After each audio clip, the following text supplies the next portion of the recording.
Okay, good evening po. Hello po muli mga katribo, mga kababayan. Gusto ko pong pag-usapan natin itong equally important na issue.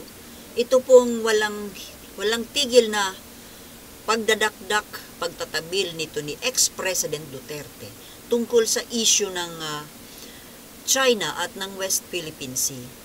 Ako po ay sobrang nagtataka sa ating gobyerno.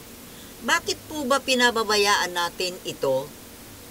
Bakit hinahayaan natin na itong SMNI mag-ere ito ng mga ganitong mga seditious programs, mga treasonous statements, public statements. Hindi po kaya dapat itong network na ito ay mabigyan ng leksyon, kagaya nung yung ginawa ni Duterte doon sa ABS-CBN na binawian ng prangkisa. Kasi delikado po itong ginagawang ito. Di ba nga, ang prangkisa is a privilege na bigay ng gobyerno upang makatulong sa gobyerno, hindi para kalabanin. Ngayon, bakit pinapayagan? Unang-una, itong mga taga-SMNI na halata talagang mga pro-China. At yung may-ari ng SMNI na si Kibuloy, na spiritual advisor nitong matabil na damulag na ito, hinahayaan. Kasi nga naman, pare-pareho silang pro-China eh. Lahat na nandiyan dyan. Tuwing magsasalita si Duterte, palakpakan sila dyan eh. Para mga tanga. Napaghahalata kayo na nasaan ang mga konsensya ninyo? Ganyan ang ginagawa ninyo sa bansa natin. Nagtataka po ako po'y nananawagan sa ating government kung bakit po hinahayaan ninyo ito. Hindi lang po taong bayan ang binabastos ng mga ito, kundi pati na po yung Pangulo natin, yung foreign policy ng Pangulo natin na kinakalaban ng mga ito.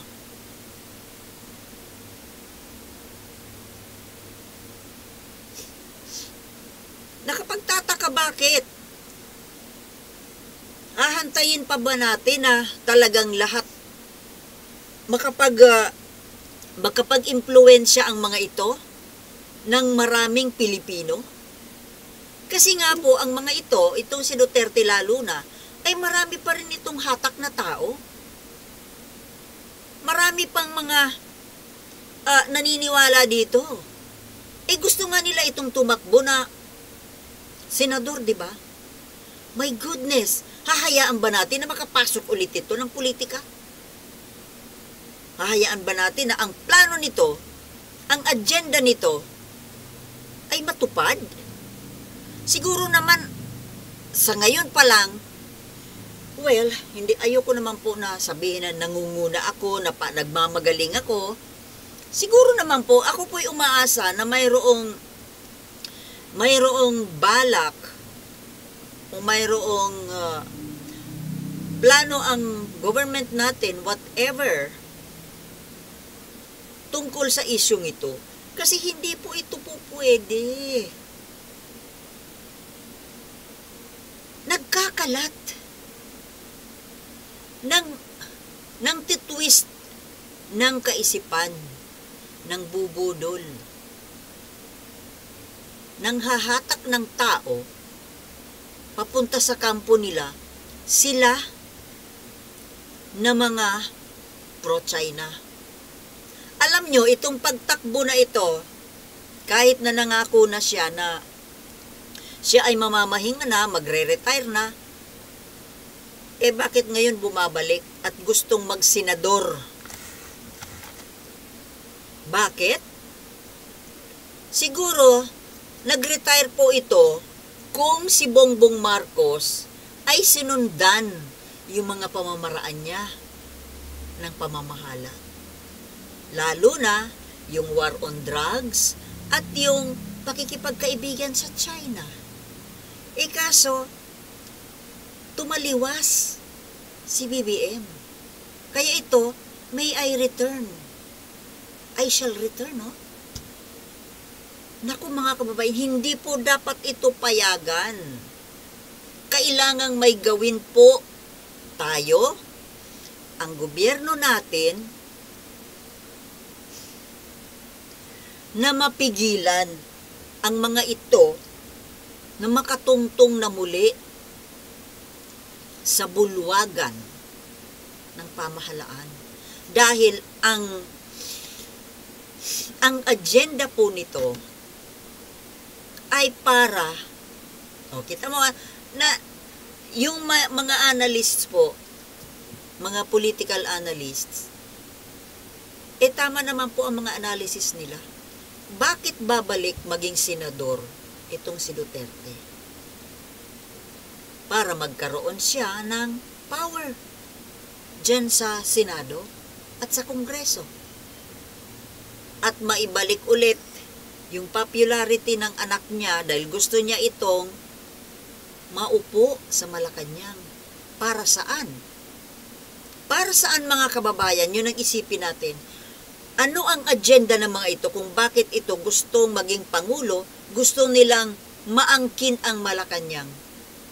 Hindi po para magsilbi sa bayan, kundi para pagsilbihan nila ang mga sarili nila at pagsilbihan ang amo nila na komunistang China. Di ba? Tama hindi? Yun ang number one. Yun ang number one na objective nila. Maupo si Sara, maupo sa Malacanang, at si Duterte naman ay sa Senado, at sa Kongreso ay si Gloria. Bakit? Unang-una na dyan ang pinakauna nga ay para maging mamayagpag ulit ang China dito sa atin. Kasi ewan ba kung ano talaga ano ang usapan nila ni Xi Jinping. Yun na hindi natin alam Anong katrayduran? Anong katrayduran sa bayan ang inialay niya kay Xi Jinping? Bakit ganito na lang ganito katindi ang pagpapakatuta niya? Kahit na, my goodness, hindi na nga tinupad yung pangako sa kanya ng mga project. Di ba yung project sa Mindanao? Ang dami-daming mga ipinangakong project, hindi naman tinupad. Kaibigan ba yun? Ha, Duterte? Hanggang ngayon himod-puwit ka pa rin sa kanya. Tinraidor ka na nga. Ginagamit ka lang. Ginagamit ka para mapasok ang Pilipinas at makarating siya doon sa kung anuman ang kanyang agenda dyan sa Dagat Pasipiko. Di ba? Ang tanga-tanga mo naman. Ang tanga mo para hindi mo masakyan yon. O baka naman, alam mo na rin, na-realize mo na rin, pero eto ka pa rin. Hindi ko, para siyang para siyang nakulam. Parang nakulam ni Xi Jinping At ngayon, dahil sa tindi ng kagustuhan niya na makabalik siya sa posisyon, makabalik siya sa kapangyarihan, nang sa ganun matupad niya yung kung ano man ang ipinangako niya dyan sa kausap niyang komunista. At tuloy-tuloy pa rin ang kanilang pamamayagpag na gawin nilang Davao ang buong Pilipinas. Ito, kung ano-anong mga katrayduran ang mga pinagsasasabi na dapat sana ay kasuhan ito Di ba dapat may kaso dapat yan? O, si Senator Laila de Lima mismo, abogada, siya na mismo nagsabi na ito ay pwedeng kaso na siya ay maaresto at makulong. O anong ginagawa ng mga ano natin? Anong ginagawa ng mga kaabugaduhan natin dito sa buong Pilipinas? Kayo ang nakakaintindi ng batas. Bakit hinahayaan ninyo ang matandang ito na magkalat? Kung si Laila de Lima, alam niya na ito pala ay pwedeng ikaso, anong ginagawa ninyo ng mga abogadong nasa labas hindi nakakulong? Kasi si Laila de Lima wala yatang magawa dahil nakakulong. Anong ginagawa ng mga mambabatas natin? Bakit ninyo hinahayaan na magkalat ng mga kasinungalingan at katrayduran itong matandang hukluban na ito?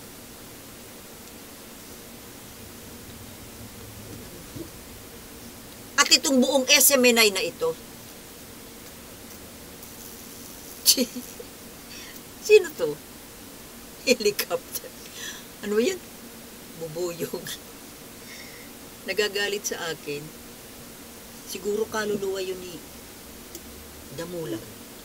Pati ito pong si maalala ko, itong si Harry Roque. Ikaw, Harry Roque, naturingang matalino ka, international lawyer. Diba? Mga kababayan, international lawyer. Pero ano itong ginagawa niya? Yan ba ang international lawyer? Yan ba ang natutunan mo? Yan bang natutunan mo sa pag-aaral ng international law? Ang magtraidor sa sariling bayan? Pumabor sa ibang bansa, lalo't komunista. Hindi natin nangangagat. Hindi natin kasing damdamin. Hindi pareho ang ating adhikain, ang ating ideolohiya. Hindi natin ideology ang communism. Bakit dyan kayo nakadikit?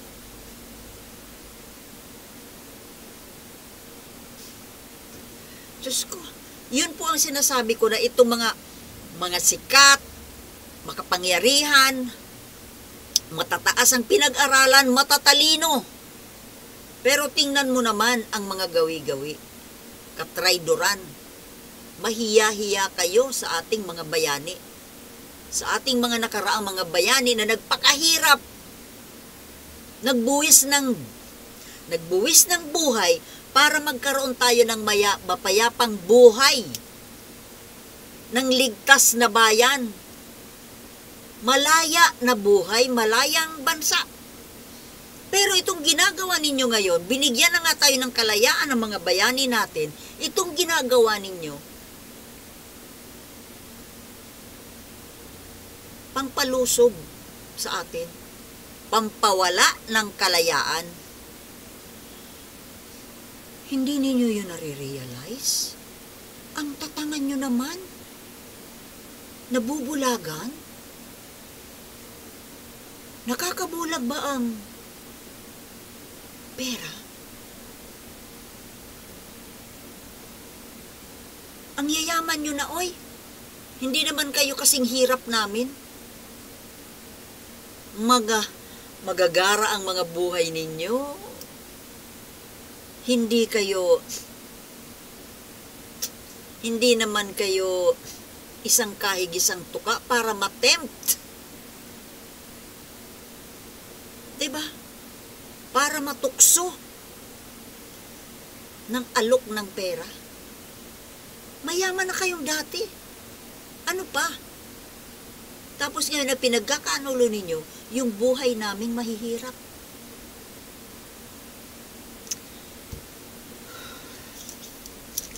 Sana naman po itong gobyerno natin at ang matatalino nating mga mga abogado, itong justice system. Pwede ba? Ano ginagawa nitong IBP? Yung integrated bar. Para saan ba yung asosasyon ninyong yan? Sayang naman yung mga pinag-aralan ninyo. Batas. Diba? Ay nako, ewan ko na lang sa inyo.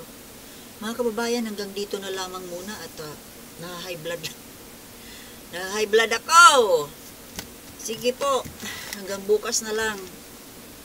See you tomorrow and peace to everyone. Thank you for watching and I'll see you in my next vlogs.